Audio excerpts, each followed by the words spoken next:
জাতীয় মসজিদের খতিব সাহেবকে নিয়ে যেভাবে কটাক্ষ করে বক্তব্য দিয়েছে আব্বাসী জৈনপুরের এক খাদেম মাসুক নামে, এরা দেখলে তো মনে হয় ফকিন্নি রিক্সাওয়ালা। এইটা কিভাবে ক্ষতি হয় আমার মাথায় ধরে না। জাতীয় বাইট্টা মৌলবী আব্দুল মালেক, যিনি লক্ষ লক্ষ ছাত্রের ওস্তাদ, লক্ষ লক্ষ ছাত্রদের তিনি কোরআন পড়িয়ে হাদিস পড়িয়ে আলেম বানিয়েছেন, জাতীয় মসজিদের একজন সম্মানিত খতিব তার জুমার বক্তব্যের একটা ফতোয়াকে কেন্দ্র করে আব্বাসী জৈনপুরের সেই দরবারের এক মাসরুক খাদেম সে যেভাবে জাতীয় মসজিদের হুজুরকে কটাক্ষ করেছে, সে হুজুরকে বলেছে জাতীয় বুইচ্চা মৌলবী, নাউজুবিল্লাহ। সে হুজুরকে বলেছে ফকিরনি, রিক্সাওয়ালা থেকে শুরু করে যার তার মুখ দিয়ে যা এসেছে সে তাই বলেছে, এবং সে এমনভাবে বিশ্রী ভাষায় আক্রান্ত করেছে। আমার অবাক লাগে, একটা দরবারের খাদেমের ভাষা যদি এই অবস্থা হয় তো বাকিদের কি অবস্থা? জাতীয় মসজিদের আব্দুল মালিক হাফিজাহুল্লাহ তিনি আসলে কি বলেছিলেন? তিনি জুমার খুতবায়, লাস্ট যে রবিউল আউয়ালের যে সময়টা জুমার খুতবা ছিল, তিনি বলেছিলেন যে ঈদে মিলাদুন নবী সাল্লাল্লাহু আলাইহি সাল্লাম এই পারিভাষিক শব্দটা কোরআনে হাদিসে ফিকায় কোথাও নেই। ঈদে মিলাদুন নবী যে শব্দটা এটা কোথাও নেই, বরং ঈদুল আযহা, ঈদুল ফিতর, এটাই দুইটা শব্দ হাদিস থেকে নির্বাচিত এবং বছরে দুইটা ঈদ আমরা করে থাকি। নতুন করে যে ঈদে মিলাদুন নবী নামে তৃতীয় আরেকটা শব্দ ব্যবহার করে তৃতীয় আরেকটা ঈদকে উদযাপন করা হয়, আব্দুল মালিক হাফিজাহুল্লাহ তিনি বলেছিলেন এটা বেদাত, কুল্লু বেদাতিন দালালাহ ওয়া কুল্লু দালালাতিন ফিন্নার। ইসলামের সমস্ত নব আবিষ্কৃত বিষয়গুলো আপনার পথভ্রষ্টতার কাজ, এগুলি হলো জাহান্নামের কাজ। এটা ছিল আব্দুল মালিক হাফিজাহুল্লাহর ফতোয়া।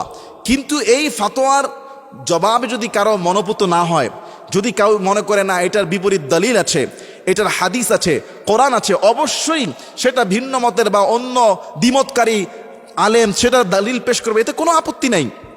কিন্তু এই ব্যক্তি যেভাবে লক্ষ লক্ষ আলেমদের ওস্তাদ একজন সাদাসিদে তার পোশাক আশাক নিয়ে সে কথা বলেছে যে রিক্সাওয়ালা, তারপরে খ্যাত একবারে মূলা খ্যাত হাবিজাবি শব্দ ব্যবহার করেছে, আমি বলবো এই মাসুক আব্দুল মালিক হাফিজাহুল্লাহ না, ওনার ছাত্রের যে জুতার তলা যে ধুলা, এই ধুলা মোছার যোগ্যতাও তোমার হয় নাই। তুমি চাইতা যে আবেগের সাথে এভাবে কথা না বলে দলিলিক কথা বলতে পারতা, কিন্তু তুমি জাতীয় মসজিদের হুজুরকে আঘাত করো নাই, পুরা বাংলাদেশের সমস্ত জাতিকে আঘাত করেছ। কারণ ইসলামের মধ্যে কাদা ছোড়াছুড়ি, এভাবে গালাগালি, এটা কখনো ইসলাম সমর্থন করে না।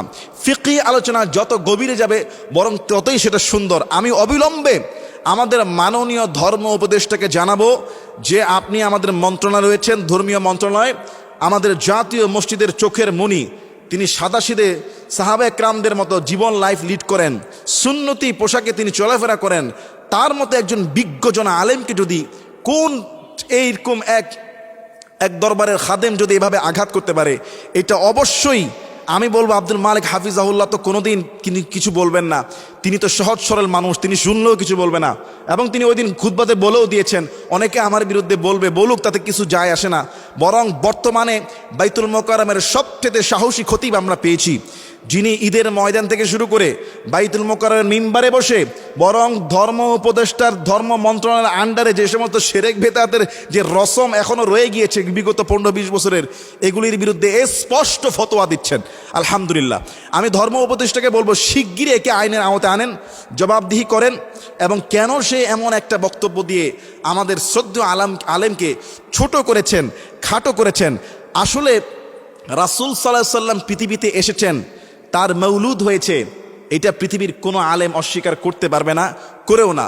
রাসূলের আগমন সত্য, এবং রাসূল রাহমাতাল লিল আলামিন, এই পৃথিবীর জন্য রহমত, ওয়ামা আরসালনাকা ইল্লা রাহমাতাল লিল আলামিন।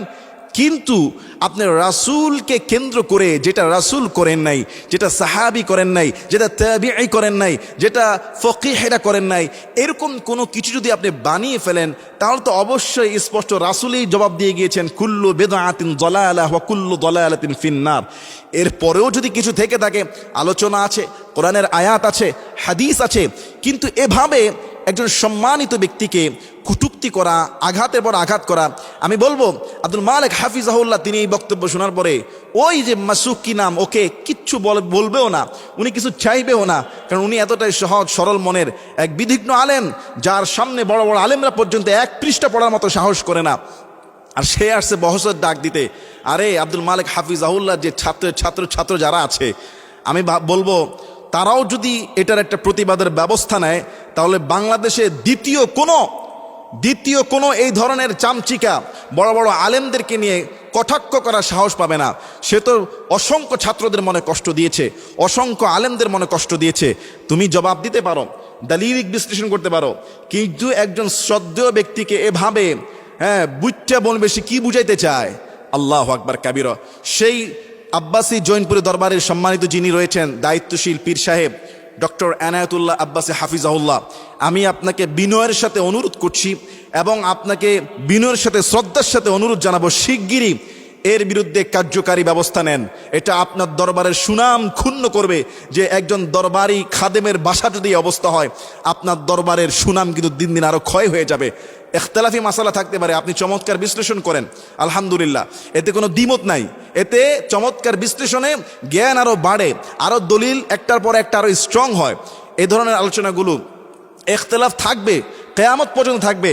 বরং আমি একটা কথা বলে দেই, রাসূলের আগমনে সবচেয়ে শ্রেষ্ঠ আমল যেটা কিন্তু যারা বছরে একবার করার চেষ্টা করে, সারা বছরও করে না, বরং রাসূলের আগমনে সারা বছর প্রতি সপ্তাহে সোমবারে রোজা, এটা হলো সাহিহ হাদিসের সহি আমল।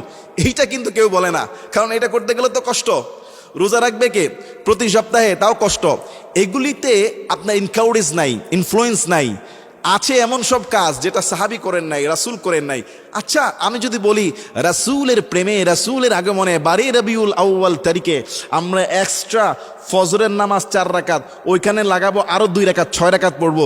রাসূলের আগমন ঘটেছে, শুকরিয়াতান ফজরের জামাতের সাথে সাথে 2 রাকাত ফরজের সঙ্গে আরো 2 রাকাত লাগিয়ে 4 রাকাত আজকে ইমাম আমি জামাত করব। এটা তো নামাজ, ভালো কাজ। রাসূলের সম্মানে, রাসূলের মহাব্বতে আজকের ফজরের ফরজ নামাজে জামাত হবে 4 রাকাত, 2 রাকাত যে বাড়ায় দিলাম, এটা কি কোনো মুসল্লি মানবে? মানবে না। কেননা এটা আমার বানানো, এটা কোরআনে নাই, হাদিসে নাই, রাসূলুল্লাহর আমলে নাই, সাহাবীদের আমলে নাই। আজকে গোটা বিশ্বের মিডল ইস্ট, সিরিয়া, শাম, মিশর, ইজিপ্ট, তারপরে সৌদি আরব, যেখানে লক্ষ লক্ষ নবী রাসূলুল্লাহ এসেছেন, দিন প্রতিষ্ঠা করেছেন, কায়েম করেছেন, সাহাবীরা সারা জীবন বিসর্জন দিয়েছেন, সেখানে বেদাত নাই, শিরিক নাই, তারপরে এই ধরনের কোনো উদ্ভট আমল নাই।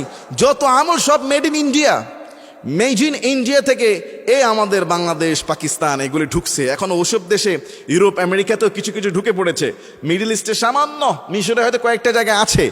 কিন্তু রাসূলের জন্মভূমি, সাহাবীদের বাসভূমি, শত শত বছর ধরে তারা জীবনযাপন করছে, সেখানে কোনো বেদাত নাই, শিরিক নাই। কিন্তু যত শিরিক বিদাত আমাদের দেশের মধ্যে। তা আসলে ইখতিলাফ যেহেতু আছে, থাকবে, কিন্তু আপনি মাসালাগত আলোচনা করেন, দলিল ভিত্তিক। আমি তার বিচার চাই যে আব্দুল মালিক হাফিজাহুল্লাহকে, সহজ সরল মনের একজন আলেমকে এভাবে কটাক্ষ করেছে, এবং আব্দুল মালিক হাফিজাহুল্লাহ স্মরণকালের একজন সাহসী খতিব। অনেক বছর পরে আমরা একটা সাহসী খতিব পেয়েছি। আল্লাহ হজরতের হায়াতে, এলেমে, আমলে, সম্পদে, ইজ্জতে, সুখ শান্তিতে, নিরাপদে আরো আরো বরাকা বাড়িয়ে দেন, বরকত দান করুন। আল্লাহুম্মা আমিন।